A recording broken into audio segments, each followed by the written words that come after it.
Welcome back to the London Futurists podcast.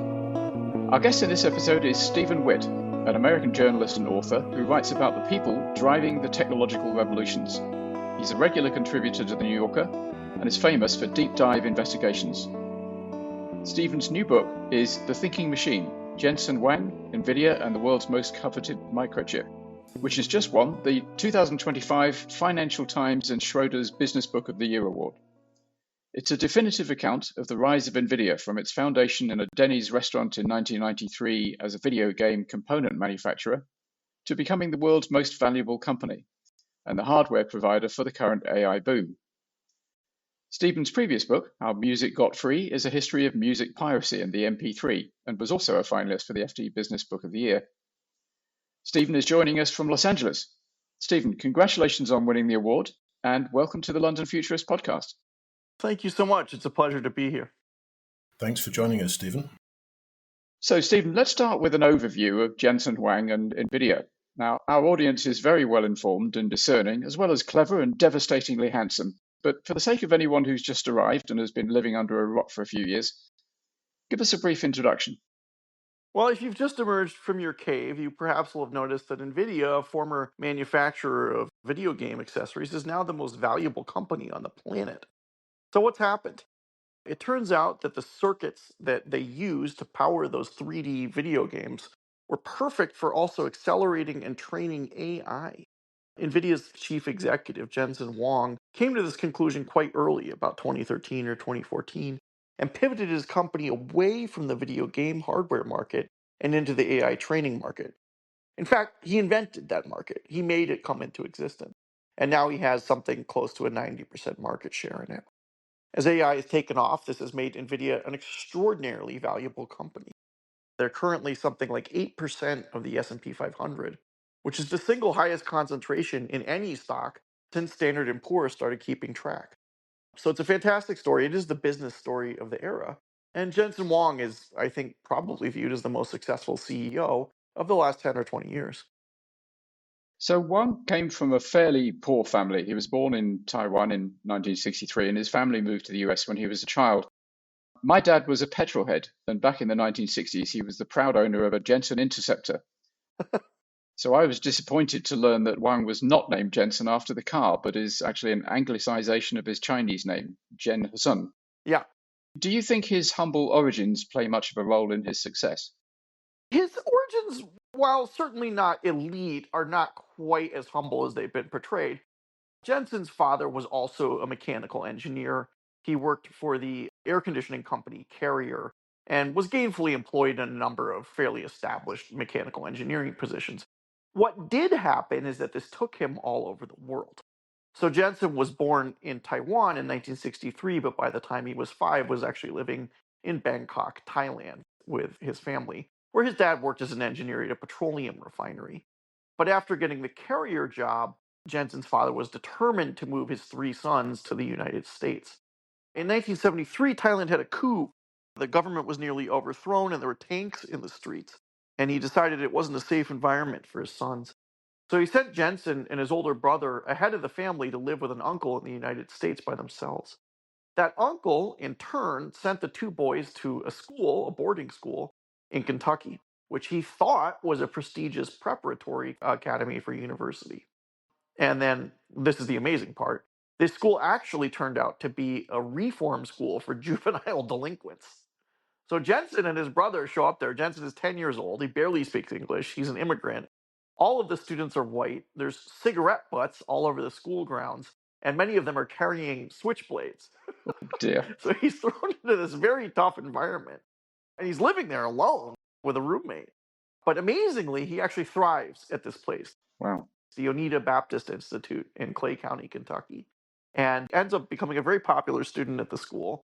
Returns to Oregon and then has a pretty normal middle-class suburban existence, although, of course, he's still an immigrant, still learning English, and always feels a little bit like an outsider. So that's his origin story, which is very bizarre. It's really quite different than anyone's origin I've ever heard. It's moving across cultures. It's moving across continents. It's sort of feeling like you're always an outsider and then having to use your internal resources to succeed. I think a lot of kids would have folded in that tough juvenile delinquent environment. Jensen was not a kid from the streets. He had a safe and humble upbringing.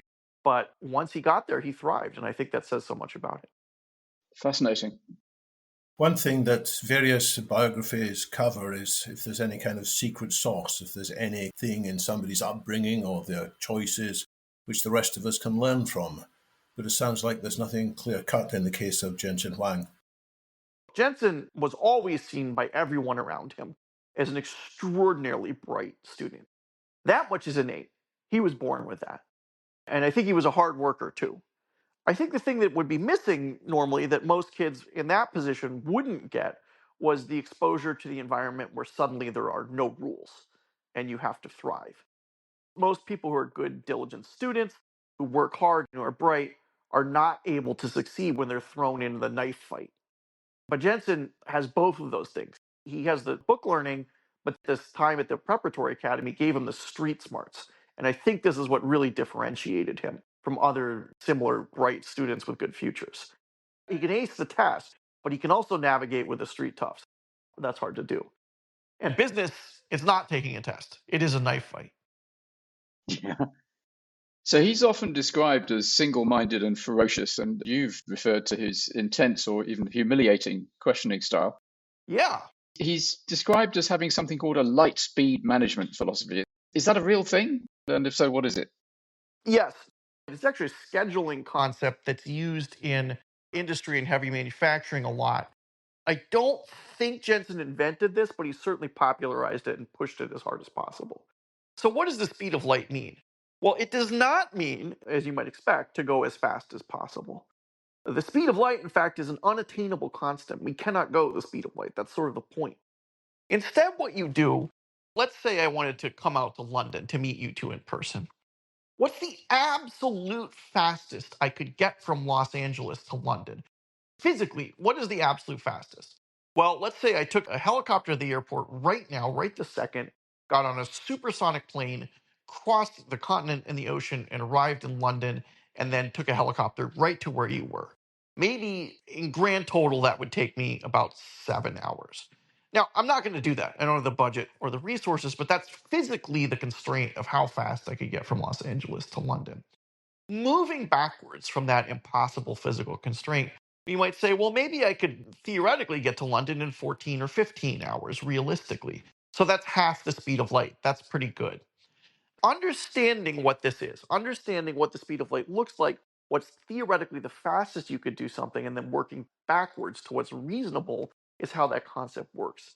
It's really good for competitive industries like microchip manufacturing, where you're constantly looking over your shoulder at the competition because you can say, well, these guys can't break the speed of light either. I know the absolute fastest something could conceivably humanly be done with an unlimited budget and unlimited resources.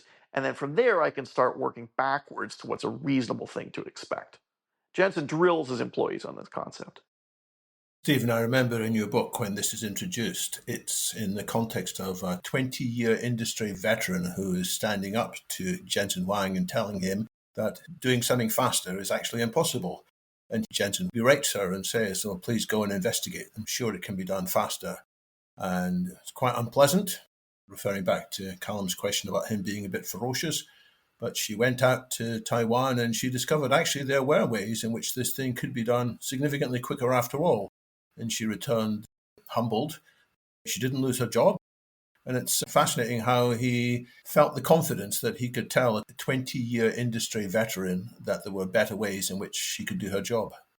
Jensen will never take anything for granted. He will always investigate from first principles what's actually true. The executive you're referring to is Deb Showquist. She's actually still Nvidia's head of operations, which now is a truly sprawling global thing involving managing, I don't know, several hundred suppliers on 4 continents. And she's great at her job. But yeah, Jensen asked her, basically screamed at her. They got in a big fight in a conference room, a bunch of people. But Jensen basically yelling at her, telling her she didn't know how to do her job. She believed it took the packaging facility in Taiwan 2 weeks to turn around a product. But she flew out there and asked them, what if I just gave you an unlimited budget? How fast could you do this? And they said, well, we could do it in 36 hours, but it would raise the cost of the chip from $8 a chip to $1,000 a chip. but it is theoretically possible, at least, that we could turn this around in 36 hours. And she was shocked to learn that. You go to a vendor, you ask them for a quote, you ask them for a timeline, and you assume that's that. Jensen is always going to go one step further. He's always going to push harder at that.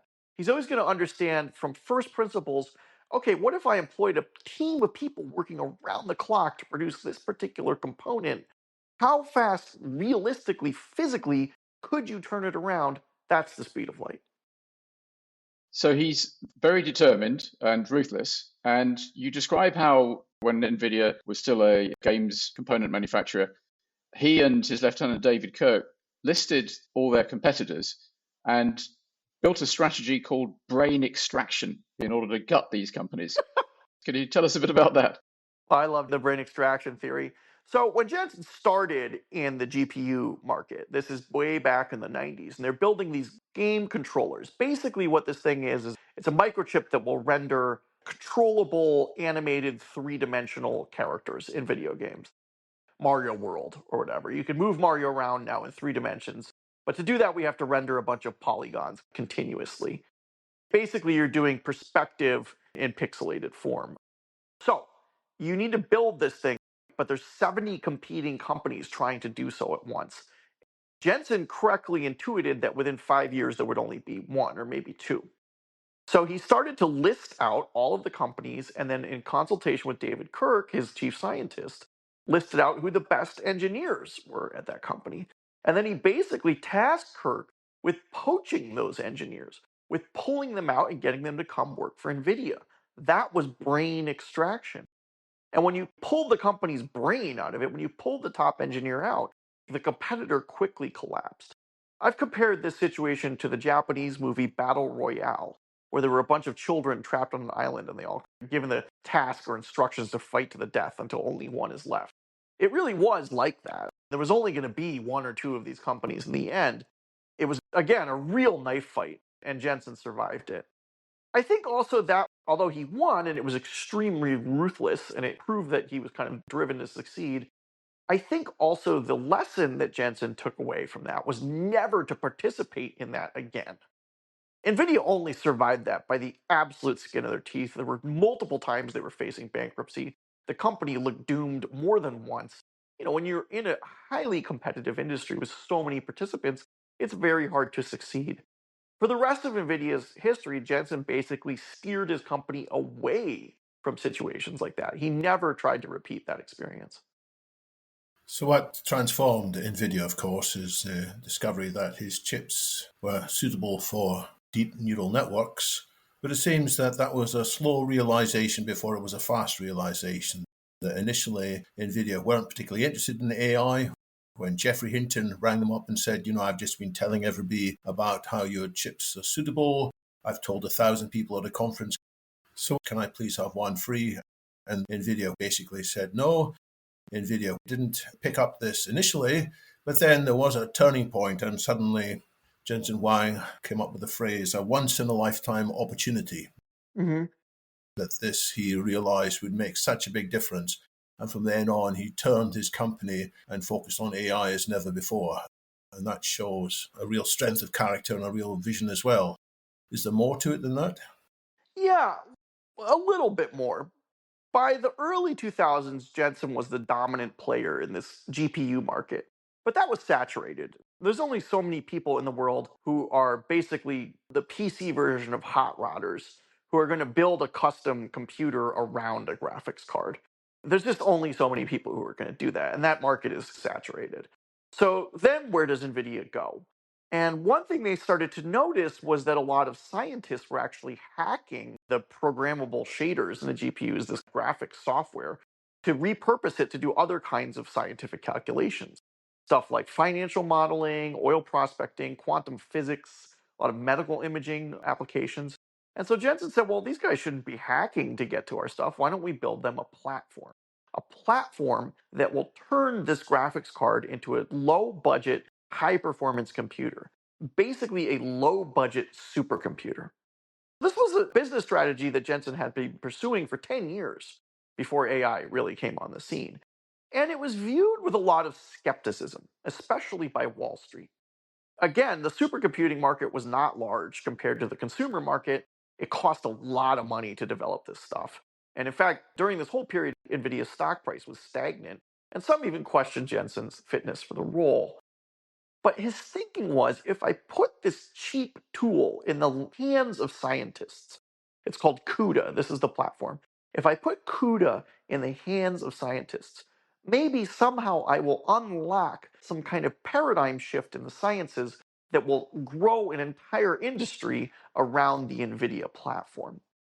They did not know what that industry would be. And when they made the initial list of potential applications for CUDA, AI is not on that list. And in fact, even within AI, the particular breed of AI that ended up being dominant, the neural nets, were not seen as very important.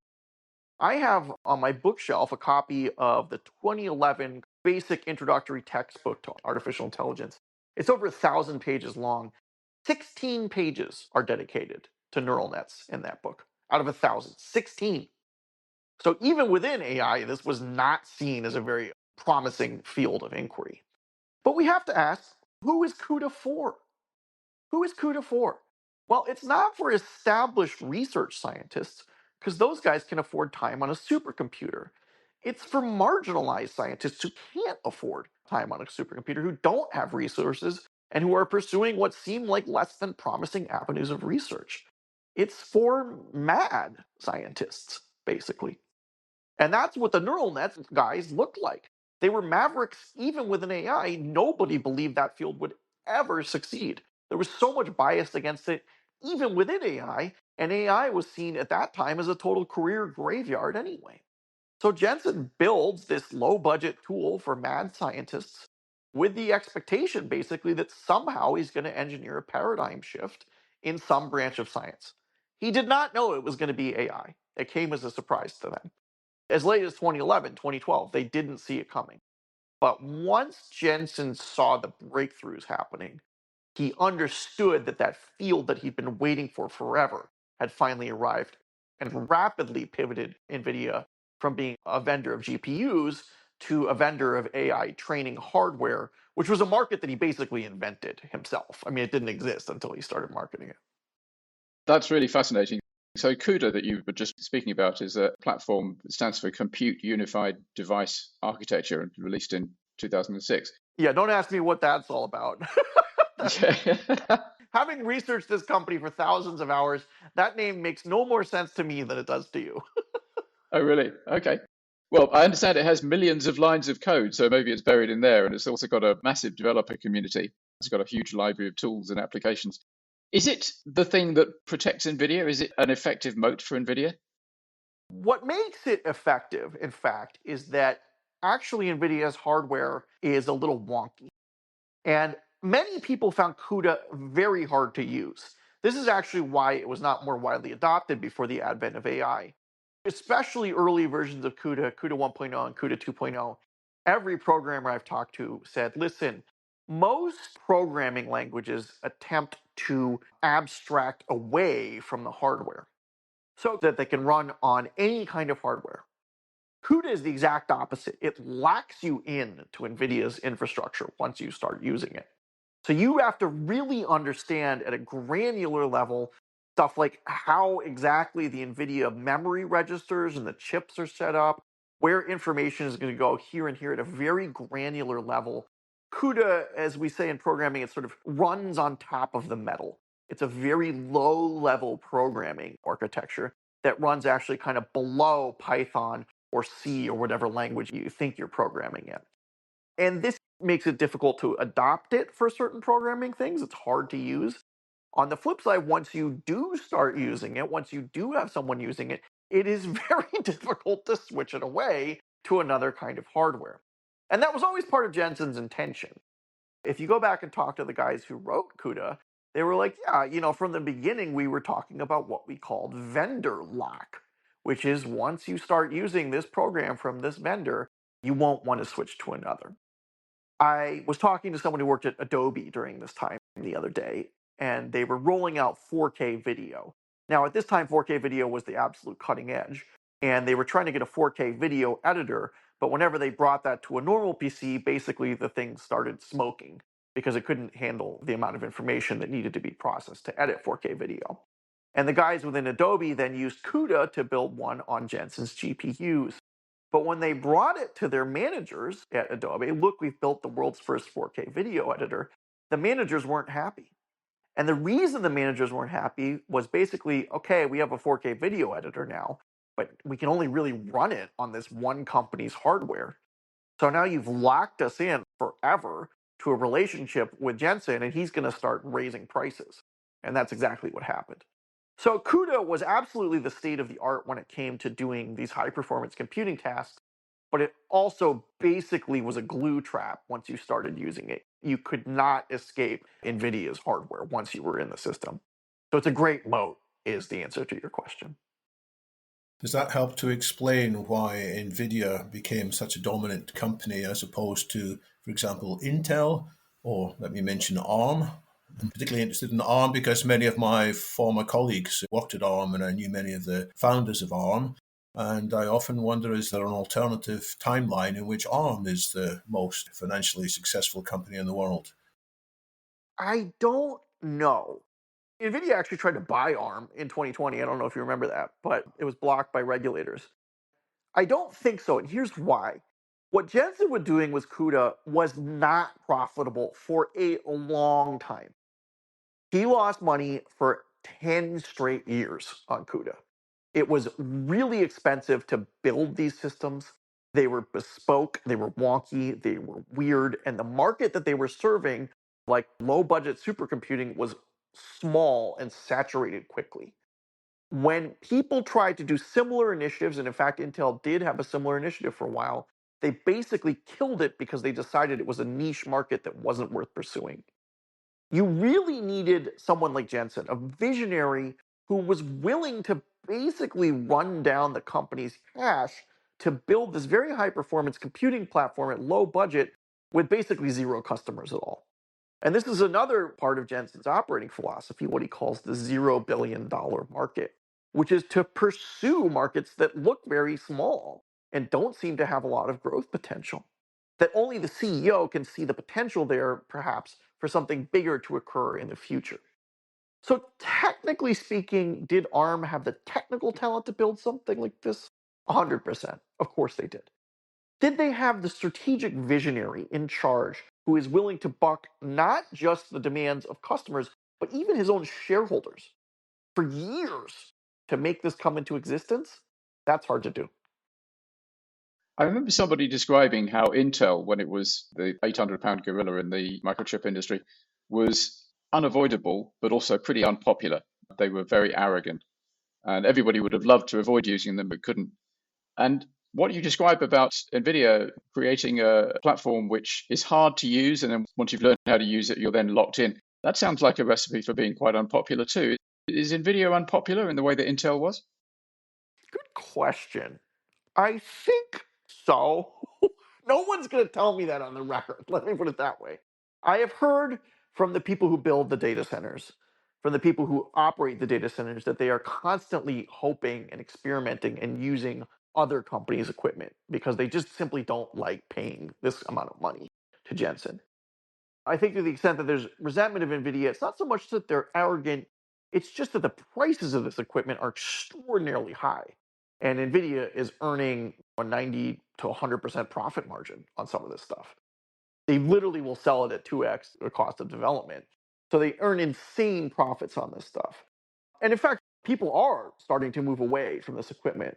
We can get into this, but Google's Gemini AI, which now is a world-class AI, and in fact is leading the benchmarks, the independent evaluations of AI. It's number one, was not trained on NVIDIA equipment. Google has its own stack called the Tensor Processing Unit, its own microchip, its own training hardware. And that's a significant risk to NVIDIA's dominant position right now. So I think a lot of companies are starting to ask, wow, I'd really like for there to be a cheaper alternative to this NVIDIA stuff. And I think those alternatives are starting to appear. Is that one reason why the share price seems to be dipping a bit, or is that just normal fluctuations of market ups and downs? Well, they're still basically within 5 or 10% of their all-time market valuation. I'm actually quite surprised that Gemini has not had a larger impact on Nvidia's share price. Maybe the market knows something I don't. One of the results of the enormous margins that Nvidia makes is it's been able to remunerate its staff extremely healthily. And I gather that you found out that about half of the staff have a net worth above $25 million, which is extraordinary. Well, here's the thing. Back in the day, Nvidia's stock price looked like an electrocardiogram of a guy having a heart attack. It was just spiking all over the place. It would go up and then it would go down 90%. And this kept happening over and over. This is in the 2000s during the GPU early CUDA era before AI. And employees would say, well, geez, I bought the stock through the employee stock purchasing program and then it went down 70% and now I'm underwater. I'm in the hole. So Jensen instituted a program which allowed employees to buy the stock not just at a discount to the current market price, but actually to the lowest price that the stock had been at any time in the last 2 years. Extremely generous program. It was originally designed to true up employees due to the volatility of the stock. But they kept it in place even as the company started going up 2 to 300% a year. So now suddenly, if you work at Nvidia, you can still buy the stock as if it's 2023. And since then, the stock has gone up like 400%. So it's basically free money to do this. So if you buy the stock at a 15% discount to the lowest price in 2023, you immediately triple your money. And most Nvidia employees max out the cap in doing this and have been doing so for years. So the company is $5 trillion market capitalization. You've been having people making basically this free money trade for 10 straight years, and they have tens or even hundreds of millions of dollars, even though they're basically just mid-level employees. So that's the mechanics of how that happens. How can NVIDIA get away with it? Well, the way NVIDIA can get away with it is that they just don't have that many employees relative to their market capitalization. I think at this point, there's roughly 40,000 people working in NVIDIA, which for the largest, most valuable company on the planet is not very many. It's really almost nothing. If you look at the other major companies, they'll have several 100,000 employees. NVIDIA remains an asset-light design firm, basically. They're still basically just an R&D laboratory. They have no manufacturing equipment. They outsource all of that to Taiwan. They're basically just a cutting-edge design firm, so they can run very light with a very small number of extremely capable, talented, and motivated employees. And the way that Jensen keeps those employees from getting poached is to compensate them very generously. Yeah. So this inequality, or rather this strong divergence in which a small number of people are very wealthy, is possibly linked to what many people fear is going to happen as AI and technology grows in its significance in the whole industry, in the whole economy. That it might be fine for some people, but more and more other people are going to be pushed out of meaningful employment. And I understand that Jensen Huang hates this question and he reacts against it, and he wants to say, don't bother me with such science fiction speculations. But it does seem to me that this is perhaps the most interesting section of your whole book, that he is so focused on the thought that his technology is going to have good outcomes. He doesn't want to seriously consider the possibilities of what Callum has called the economic singularity. Yeah, Jensen and others make the comparison to agriculture. They make the comparison to the Industrial Revolution. And in both cases, sure, many jobs were in fact lost. As we moved to agriculture, obviously, we stopped hunting woolly mammoths or whatever we were doing at that time. And when we moved to the Industrial Revolution, a great number of low level brute force mechanical jobs were lost also. But those were ultimately very good things for human society, and new jobs were created in their wake, and a great deal of prosperity was created. And I think this is Jensen's point of view. This is another industrial revolution, he believes. He's called it that. And new jobs that we can't quite envision yet will emerge on the other side of that. His point of view also is that as corporations increase profits, they almost always start hiring people. So as corporate profits go up, more jobs are created. It's very much like a rosy neoliberal view of the way the economy functions. To me, though, it's different because to me, AI is not like those things. Or at least, sure, it resembles them in some ways, but if you outsource all cognitive work to a computer, really what is there left to do? It's mostly just face-to-face social personality jobs, but even those, to some extent, can be outsourced to a computer. So I just question if this turn of the cycle actually does resemble those last two turns, or if this isn't just something fundamentally different. If AI is just something fundamentally different than anything we've ever seen before, and the comparisons to the past just don't hold up. Yeah. Jensen disagrees very forcefully with this point of view, and he informed me of that. That's the last scene in the book. But to me, it's different. And I'm sticking with that. And again, this is to me a first principles argument. If you have an artificial brain with 1,000,000,000,000 to 100,000,000,000,000 neurons firing at the clock speed of a computer, which is 10 billion pulses per second, we've never seen anything like that on planet Earth before. And we really don't know what the outcome is going to be. And so I find comparisons to, say, the steam engine or the plow a little fatuous. Regular listeners to this podcast will not be surprised to hear, Stephen, that I'm pretty convinced that you're right and Jensen Huang's wrong. Yeah, we'll see. Maybe we'll all be rich and prosperous. It's a possibility. Well, maybe. Maybe work will disappear. I don't know. Maybe it will, and maybe that could be a good thing, but we need a plan for how to work it out.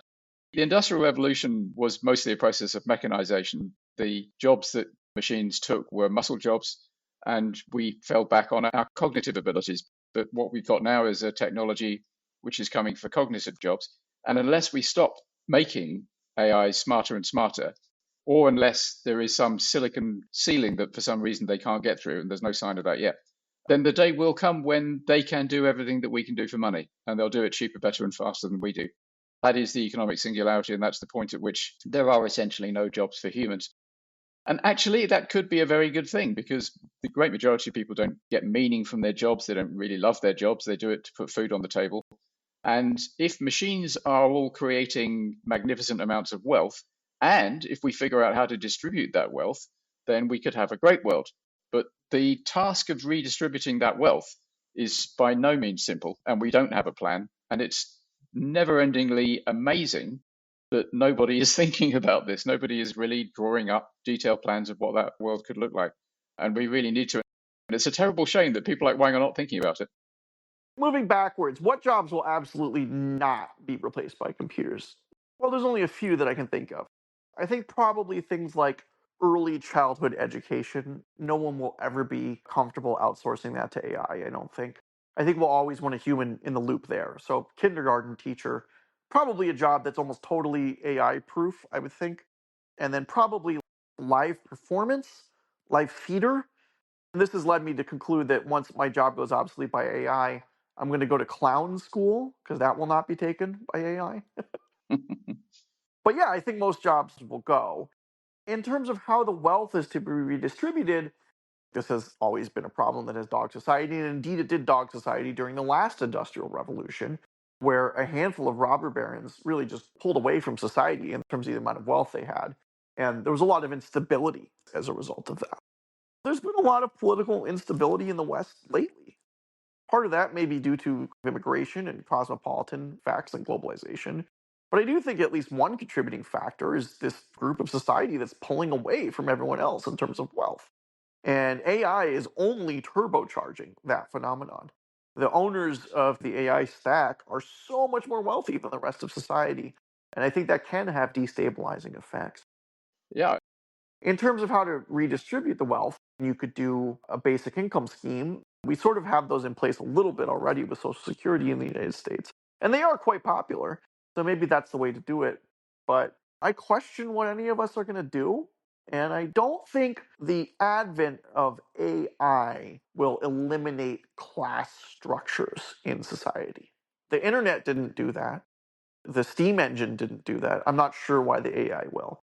I think class structures, or what they call in biology, the social dominance hierarchy, I think that's hardwired into us.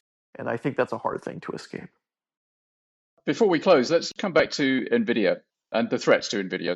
This century, we've had two big bangs in AI. We had the deep learning big bang in 2012, and we had the transformers big bang in 2017, which gave us large language models. We may be due for a third, and it might be neurosymbolic computing, it might be neuromorphic computing, or it might be something entirely different. And of course, that could spell hard times for Nvidia because it might not need GPUs. Does he spend much time thinking about that? Has he got some ideas about what's coming next? Well, Jensen's big idea about what's coming next is robots. And this is a big split currently in Silicon Valley. As you say, we had the deep net neural networks in 2012 and then transformers in 2017. The comparison I use is neural nets, that's kind of like Kitty Hawk. That's the Wright brothers' first airplane. Transformers, that's the jet engine. That's the thing that really makes it go. And those were invented within 5 years of each other, so it's pretty impressive. Is there a third thing? I don't know. I don't know if there's a third thing. Maybe we don't even need it. Maybe we can just use these two things to build all of the AI structures that we need. And that's basically Jensen's gamble. So where he is looking is what's called physical AI, where they just use transformer-based models to build real-world representations that they then download in the brain of robots and let those robots autonomously navigate the environment and conquer tasks like cleaning the floor or doing the dishes. Jensen is basically betting Nvidia on this right now. That's where the next $5 trillion of market capitalization is going to come from. But there are others within the AI field who say this stuff that we have right now just isn't good enough. This is not really a deep representation of intelligence. In fact, it's quite primitive. There's only one kind of neuron in the neural net. There's only one kind of synthetic neuron. But when we go to our friends in the neuroanatomy community, I was reading a paper where they took a cubic centimeter of human brain tissue and analyzed all of the different kinds of structures that existed in it. And there's something like 150 different kinds of neurons just within that cubic centimeter. The brain has all these much more complex structures that just aren't represented at all in the AI that we're doing now. And there are those that believe that those structures need to be represented in the AI for us to have a truly intelligent machine. I don't know. It's an empirical question. I don't think we'll get there via theory. Either the system we have in place right now is good enough, or perhaps we need some third thing. But I will say, as you pointed out, so far we have not hit the ceiling with the method that we're using now. So the simple primitive neuron model has gotten us much further than anyone expected and continues to produce fantastic results. Now, it uses an extraordinary amount of resources to do so, an extraordinary amount of power, an extraordinary number of very expensive microchips to continue to make these gains in progress. But at least so far, those gains in progress continue to be real. Whether a third paradigm shift is needed, I guess we'll see. I like your emphasis that, well, we don't know, because that's also borne out by the history we've been reviewing. Time and again, people who might have been expected to understand what was coming next didn't know what was coming next. And it was only because people were observant and nimble and able to change their minds that the new opportunities could be capitalized on. And what had been previously discarded became much more successful. As a professional futurist, that's always my advice to people. Don't trust anybody who claims they've got a reliable crystal ball. We need to be ready to turn on a sixpence, if you remember what they were. Turn on a dime, I guess the American phrase is. But what is your own view of your own future? And you said you might not be writing in the future because you might be displaced by an AI. But do you have another book idea that you're able to tell us about? Yeah, I have various ideas, but I actually want, and this is the strange thing, but I said this in my FT acceptance speech, I want to continue writing this book because I don't think the NVIDIA story is over. So one easy way to do that is to just write a sequel that encompasses the 5 years or 3 years that happened after I first published this book. But I have a more interesting idea.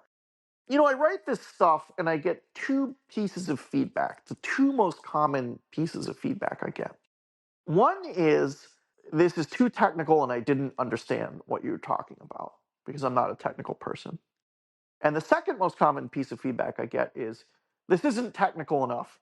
You should have gone deeper on explaining the engineering. So it's not technical enough and it's too technical are the two most common pieces of feedback I get. And for a long time I figured, well, as long as I'm getting those two complaints in equal measure, then I'm doing my job right.